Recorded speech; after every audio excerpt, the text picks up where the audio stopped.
2021 के विधानसभा चुनाव में दूसरे फेज की 142 सीटों पर बीजेपी पिछड़ गई थी और पिछड़ना एक छोटा शब्द होगा, बहुत पिछड़ गई थी। लेकिन इस बार पार्टी पूरी ताकत के साथ मैदान में है। गृह मंत्री अमित शाह खुद कैंपेन की कमान संभाले हुए हैं। अमित शाह अब से थोड़ी देर में एक प्रेस कॉन्फ्रेंस भी करने जा रहे हैं। इससे पहले अमित शाह ने टीएमसी को भी एक डायरेक्ट मैसेज दिया। अमित शाह ने सोशल मीडिया प्लेटफॉर्म एक्स पर लिखा, पहले चरण में दीदी के गुंडे घर से बाहर नहीं निकले। मैंने उन गुंडों से कहा है दूसरे चरण में भी बाहर मत निकलना, वरना मैं तुम्हें उल्टा लटका कर सीधा कर दूंगा। तो ये जो ट्वीट है वो भी हम आपको दिखा रहे हैं और जो बयान है वो भी हम आपको दिखाते हैं। मैं दीदी के गुंडों को कहकर जाता हूं, 29 तारीख को घर के बाहर मत निकलना। 29 तारीख को आराम बाग वालों को परेशानी की तो 5 तारीख के बाद उल्टा लटका कर सीधा करने का काम। पहले चरण में दीदी के कोई गुंडे का हिम्मत नहीं हुआ कि बंगाल के मतदाताओं को उंगली भी उड़ा कर देख ले।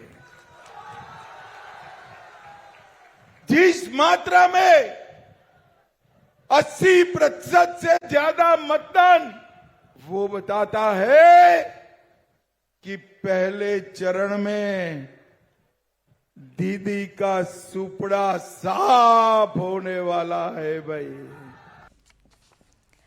अब जिस भाषा में अभिषेक बनर्जी धमकाते हैं उससे ज्यादा कड़ी भाषा में अमित शाह ने मंच से उन्हें डायरेक्ट जवाब दिया।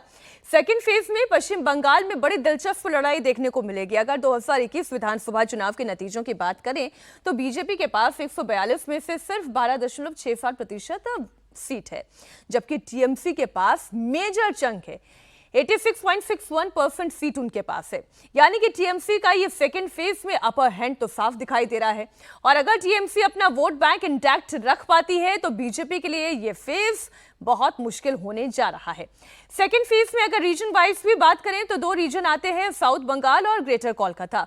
साउथ बंगाल की टोटल 107 सीट है, जिनमें से 18 पर बीजेपी का कब्जा है, जबकि 89 सीट टीएमसी के पास है। ग्रेटर कोलकाता की बात करें तो टीएमसी यहां बहुत मजबूत है।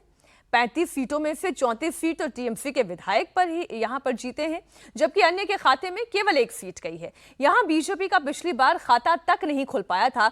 इसलिए आपने दूसरे चरण के इस इलेक्शन कैंपेन में आज की सुबह प्रधानमंत्री नरेंद्र मोदी को नौका विहार करते हुए देखा और गंगा नदी में, कोलकाता रीजन में, हुगली में ये करते हुए देखा, क्योंकि वो भी जान रहे हैं कि ये वो क्षेत्र है जो बीजेपी के लिए मुश्किल है।